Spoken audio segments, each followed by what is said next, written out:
Hello Libra, welcome to the Plaid Sheep Oracle. This is going to be kind of a big reading, a wide reading, a kind of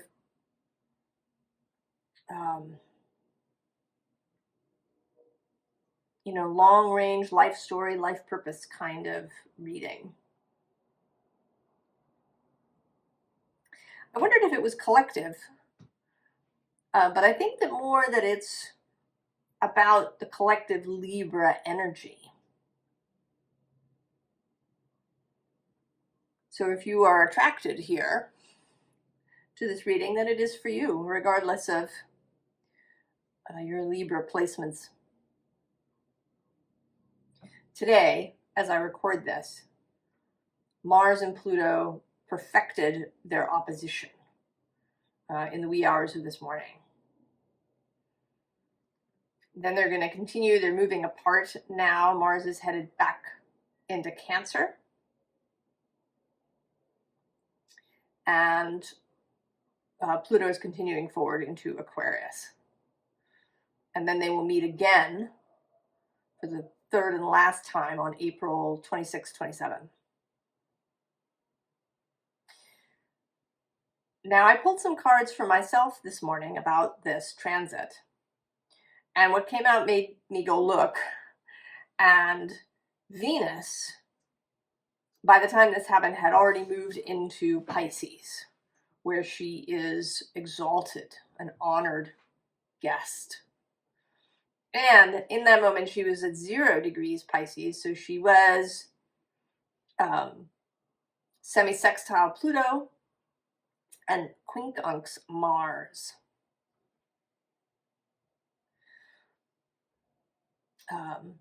There's some other aspects too, in not the major aspects, but I won't go any deeper into that. I could get lost. So also I'm a little not entirely together. We had a major geomagnetic storm on January 1st. It was 18 hours long. It peaked very high on the 1st. And I've still got some of the after effects of that going on. But there's something in the energy of today. The crows are all vocal this morning. So we begin with the desert. Authentic self, transcendence, courage, genesis.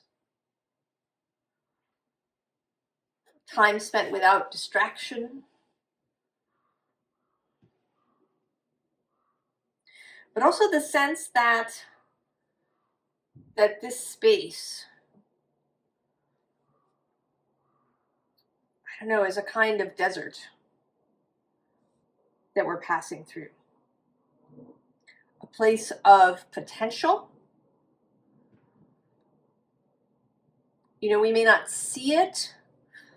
I kind of have this idea of, you're wandering through the desert, but what you don't see is everything that's non-physical, right? The creational realm. So it isn't really a desert.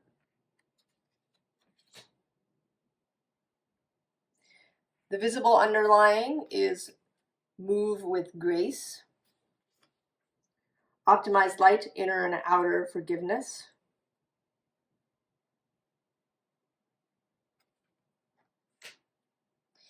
And then the invisible underlying is this mountain. Obstacles ahead, overcoming fear, perseverance. Now, the interesting thing about this card for me is that although, right, I think it's meant to be this kind of crystal mountain, because we see the moon here in the dark sky and there's this river. But to me, because of the color contrast, it always looks as if this is the opening to a cave that you are in, and this water is spilling into it. right? So you're inside. And to go to the mountain is not to have to climb something, but simply to exit, to emerge. And it may be that you've been thinking about something as a mountain that needs to be climbed, something, you know, insurmountable or that looks really big. And in fact, it's just an opening. There's nothing really to climb. There's just, right, a little bit here, and then you're out of the cave. But it seems like you're, right, you're here in this pool of water. And maybe if you have been in a desert and you found a pool of water that you didn't want to leave,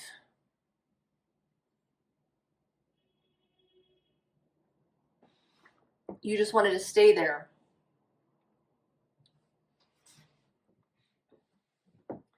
But then we have both the craftsman of water and the goddess of water. So you are not obligated to stay where you are in order to have water. You are not, it isn't the only place where water will be found. You carry water with you. This craftsman is, you know, performing a rain dance. And of course, the goddess is, you know, the ocean herself. And then actually, I'm just seeing we have these two major arcana. There's the ancestor. And this is and also this rebirth. Oh, and then we also have, I'm seeing here, the Ace of Earth. And then at the bottom of the deck is this Council of All Beings. And what this feels like is a rebirth, but kind of as a homecoming. So you are reborn when you find home. And that's home mostly in a metaphorical sense, but it could be literal as well. You might find the place as well where you really feel at home, where you are your most expansive.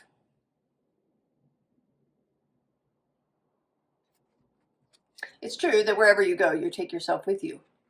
So it's important to be clear in yourself. But place does make a difference. Different places, different energies, different influences, different styles of living. And they seem like they are welcoming you home. Then maybe you've been gone for a long time. Your whole life.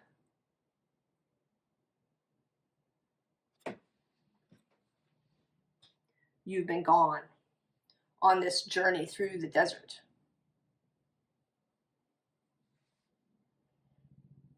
Through life, meeting, I mean, you did meet people. It wasn't entirely a barren place. You met people,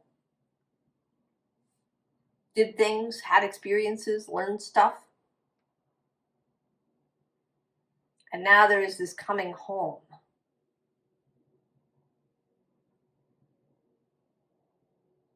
And I think that although it will feel, you know, very familiar, that it will also have some surprises.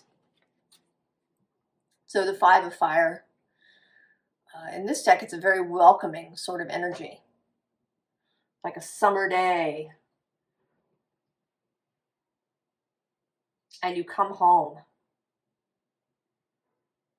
I'm actually flashing to the very first episode of Xena, the warrior princess, where she returns home to Amphipolis. Amphipolis? Amphipolis. That's it. She returns home to Amphipolis, and she rides her horse through this field of women who are,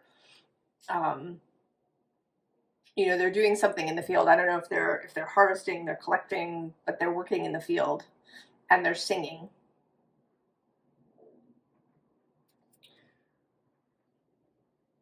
And right, it's this sense of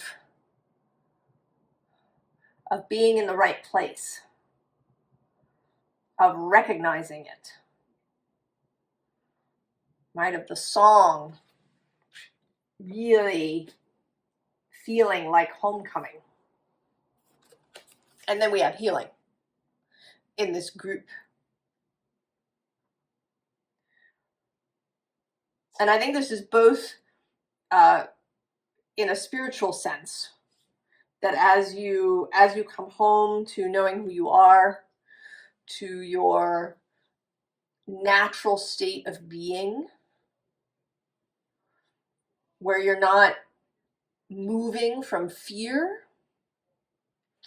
I was listening to this podcast, and the guest was talking about how he realized that he'd been sort of moving through his life from fear to the choices he made, and that it was affecting his body as well. You know, that his whole body was moving from this fearful place.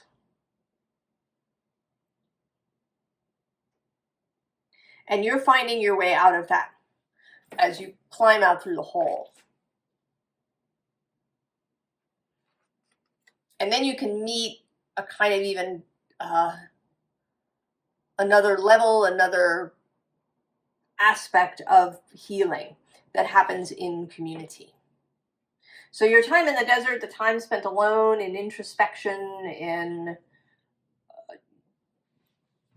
thinking about yourself, how you've moved through the world, what it is that you want, doing these kinds of things that happen in a solitary way, or maybe with a therapist. And now actually joining up with other people in relationship. And that's kind of the final healing. There's a book, is it called Radical Remission? I think, maybe. The author, she went around and she interviewed people who'd had healings from, things like terminal cancer. And one of the people was a man who had been working in a corporate job, and he was diagnosed with cancer, and he, sort of left his job, and he did a bunch of things. He started playing the cello again, which is something that he hadn't done in many years, and really sort of deciding his priorities. And his final thing, kind of the final piece of the healing, was when he went to Findhorn, which is a community and a learning center in Scotland. And everybody there, even though, he arrived and they met him, and all these people hugged him. And he came from a culture where that was not a thing. So this was sort of radical, but it was like the last piece that he kind of needed, was this communal experience. And that's what this feels like. And I think that this will be a surprise. This Witch of Air always looks a little surprised. She's moving, kind of spinning around to look behind her. And I think that that you will be surprised by what it's like. If your previous experiences of relationships and people and community has been not so good, or stressful, or you felt like you had to do a lot of work, I think this is going to feel very different. She looks very pleasantly surprised to me. And then there's this offering card.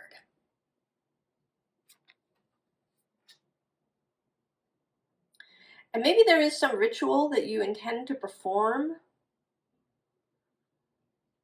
to make an offering in nature, but there's something that you will do that is going to spread. You know, I see him pouring this water here, and then all of these lines, you know, sort of moving away as the water spreads.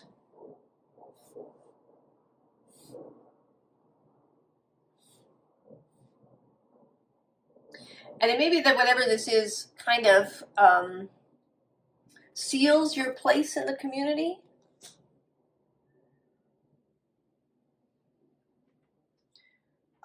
You know, I don't know if this actually ever really happened, but one can imagine that in tribal times, if you went and joined a tribe, that there might be some ritual that you would perform in order to, you know, be accepted in the tribe.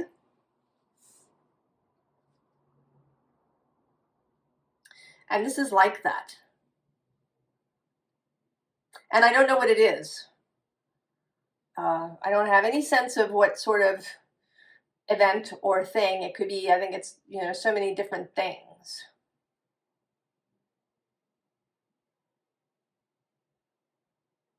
But it really connects you to everybody else in this group. And there may be a spiritual aspect too. If you've been getting to know your guides, your fellowship,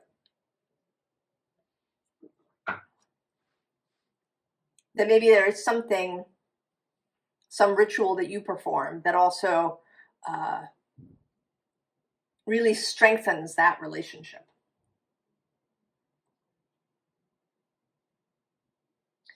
And it seems like maybe you are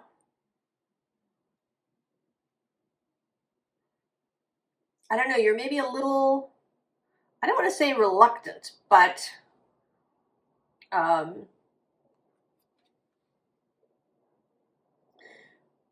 think you feel like you have to really prepare for this. This Two of Swords always feels like the warrior kind of getting ready, you know, performing some, you know, final ritual before heading out to battle. And that may be because you, at this moment, you still think this is a mountain and not an opening. Right below you is the Page of Wands. And then at the bottom, the Page of Swords. So I think your true self, that part of you that you're coming home to, is really excited. Like, yay, we're coming back. And that you maybe just need to take your time. Because we have this Seven of Pentacles. And she, right, she's not, you know, she looks enchanted with what she's growing. But it is the Seven of Pentacles. It is perhaps a little slowness, taking your time during this process, really maybe feeling your way through these last bits before you climb out of this cave.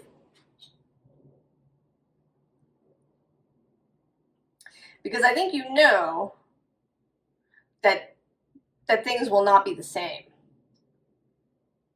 You're going to move out in the world and you're going to have a whole different viewpoint and different interactions with people. And maybe that seems daunting or like it's going to be a real pain in the ass to suddenly, you know, have to do this.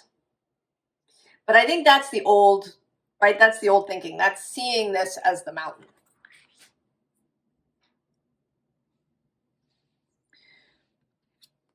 So we have the Five of Pentacles. This sense of being left out, of, you know, of not being at home, of being in fear, of being in fear. And then there's the Six of Cups. And I think that the advice here is if this right? If this feels a little daunting, or if maybe you can't quite see home just yet, or maybe you don't, right, you're not quite ready to meet up with all of these other people, that you can pretend, right? You can take some time, spend some time in your own imagination. Imagine it as, right, as beautiful. You know, that all of these people, right, are your friends. You know, just as this little girl knows that all of her stuffed toys and all the fish and the fairies are all her friends, that you can spend time in that headspace.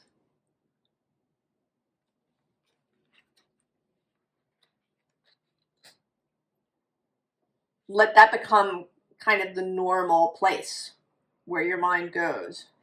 And then you come to the Hermit. So you go from this Five of Pentacles, fear-based, loneliness, you know, being left out, even if you're with people, to the Hermit, who chooses solitude. He chooses to trust his own counsel. He chooses to live slightly outside the group.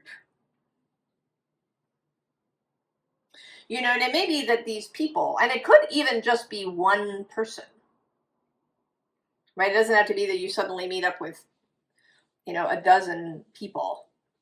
It could just be one or two people.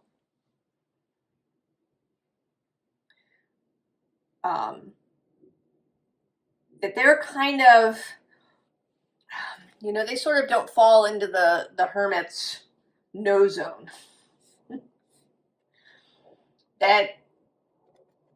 that you as the Hermit, you have lots of contact, maybe you live with these people that you find when you come home. You're the Hermit from all of the stuff that hasn't worked.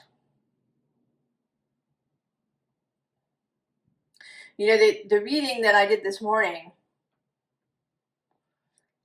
showed this, right? It had the Tower and the Magician on two sides. And then it had the Queen of Cups, the Page of Cups, and the Nine of Cups between. Right? This Venus and Pisces energy.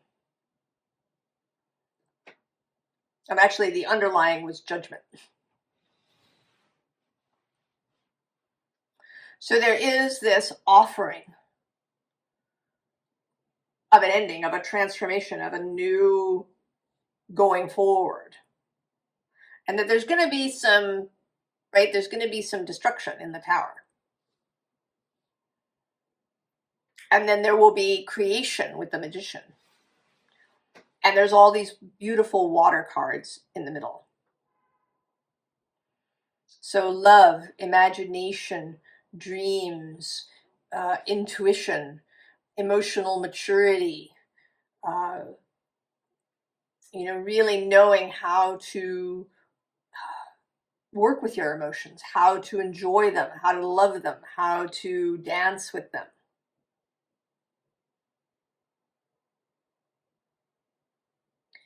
And that this is a path to transform the world.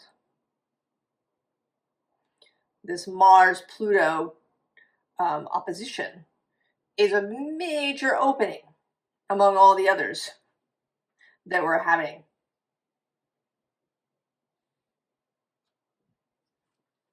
And so we get the King of Fungi. Below him is the Two of Swords again.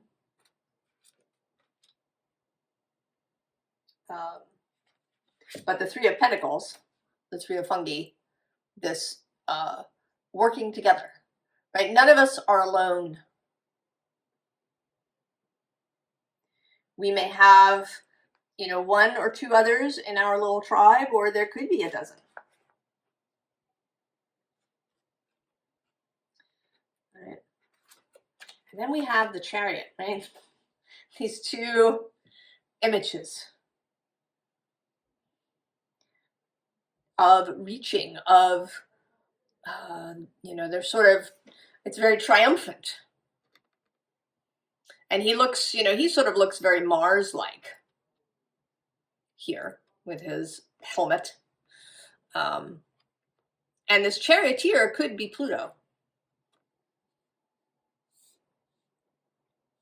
That they have this, this vision, right? The star, the triumph, the possible amazingness that could be. And I see you here as the Emperor, seeing this. You know, it's kind of like, oh, you know, I've been here, I've been doing things, I've been climbing various mountains, I've been, you know, maybe I've been pursuing things that no longer hold any interest for me. And I want to be very clear that there is absolutely no judgment of that pursuit. You know, whatever it is, pursuit to be, you know, emperor, to be a CEO, whatever it is, there's no judgment of that. It is merely that it no longer holds interest for you. The, you know, being in the place, being, you know, kind of the part of the larger social order, what we think of as normal, what we think of as mainstream. I mean, personally, I think that we're a lot weirder than mainstream would let you believe. But there is a sense of this, right? This idea of the mainstream, of doing all the things, of, you know, getting good grades and getting into college and getting the job and, right, like doing all of those things. And then again, there are no judgments to that. If that is somebody's path, if they love it, if they enjoy it, if it lights them up, then they should go. But you at this moment are about to turn your back on that and be the fool. Right? It's kind of, you know, there's two sides of Aries. Another interesting thing about that moment, when Mars opposed Pluto and Venus was in Pisces, is that she's forming this yod, which is sometimes called the finger of God. And she's at the tip, and Mars in Leo and the South Node in Libra are the bottom part of this finger. So there's something here, something that is being released, some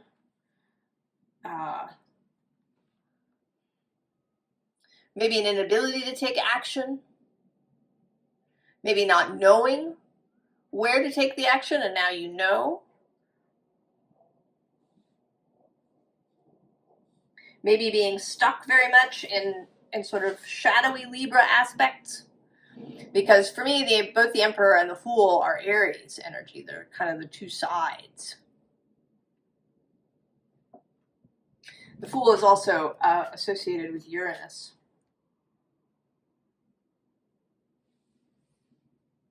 So this, you know, energy of innovation and sudden change and the Tower. And then the Page of Fungi, the third page to show up. And I mentioned the Page of Cups. So we've kind of had all of them now. A really beautiful, fresh space. A space of fun and enjoyment, right? This coming home.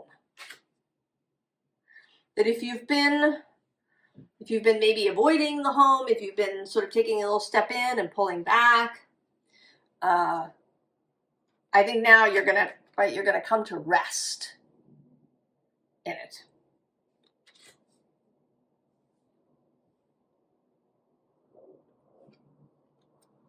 So then we have the moon, the mystery, the uncertainty, the beauty, the emotional call, and right below her is the Wheel of Fortune. So I often say, right, that the past is not a map to the future. I don't care what happened the last time Pluto moved into Aquarius. I don't care.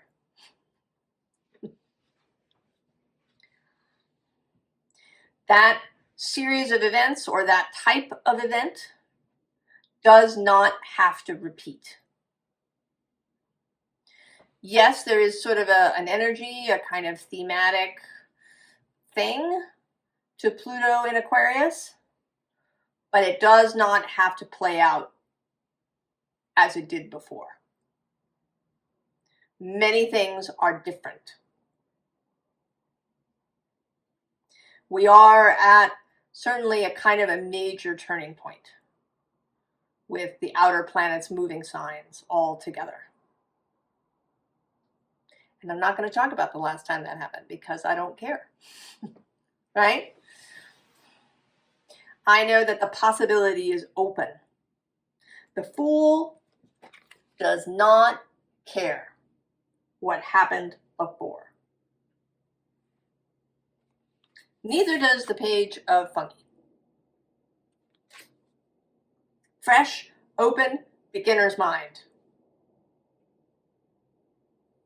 Where do you want it to go? What is beautiful? At the bottom of the deck, vision. What is the vision? Don't ask what will happen. Ask what do I want to happen? What would be beautiful? What would be harmonious? What would be ecstatic? What would support the life force? What is the life force wanting to bring forth? Then we have these three cards. We have the Queen of Swords, who's kind of your card, and the Queen of Cups, and this Four of Pentacles stability in between. And I want to say that they're right. There's these two parts. There's the mind and the heart. That inner Grail cup, as well as, right, the sword of truth, the sword of knowing. And then there's this internal stability, the body, all of your experience, your wisdom, your knowing, your skills that provide stability for these two queens to stand on, so that you can move forward in this with this harmony of mind and heart without moving in fear. You are no longer going to move, and I mean in all ways. Choices, thoughts, even desires. You know, we may have desires that are fear-based. And when we can move out of that fear, then those desires slip away. And we can get down right to that essence, right to that homecoming. So, formal advice, Libra, for this pivotal moment. We have stagnation, but on the bottom we have passion. And I saw this as the passion melting the wax.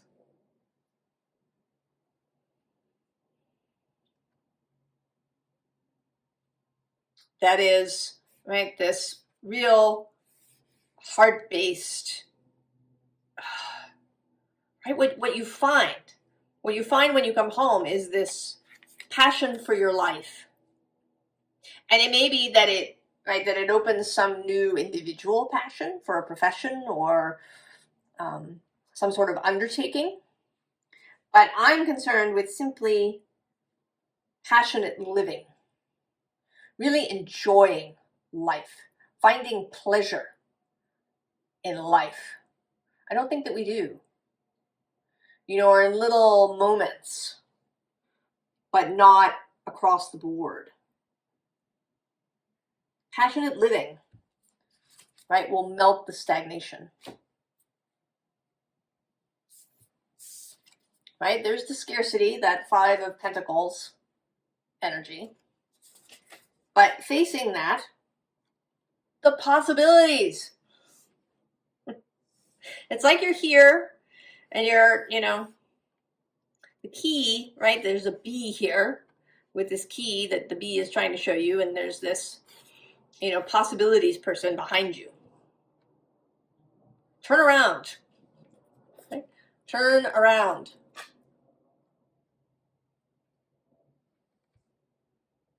Look at the possibilities. And then allow the unfolding.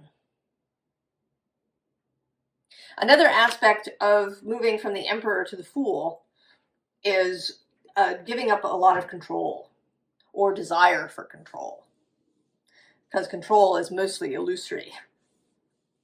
Really, what we've got control of is our own mind, our own attitude, what we think on a daily basis, how we interact with people. That's where the control lies. Not in, perhaps controlling events or people. And if you live in fear, it's really, right, you want to control things, because that feels safer. Especially, for a cardinal sign like Libra, right, that initiates things. But here the initiation is exuberant and joined up with the heart. So I hope this made sense. And that you'll accept this invitation, that you'll be willing to come home and change your life. I think change your life completely. It may not all happen at once, but I think there will be a need to change your life completely. If you want, right, to be in this space. And I think you do want to, or you wouldn't be here at this reading. I wish you the very, very best, Libra, going forward. And I hope that you find this passion for life. I'll see you next time. So long, Libra.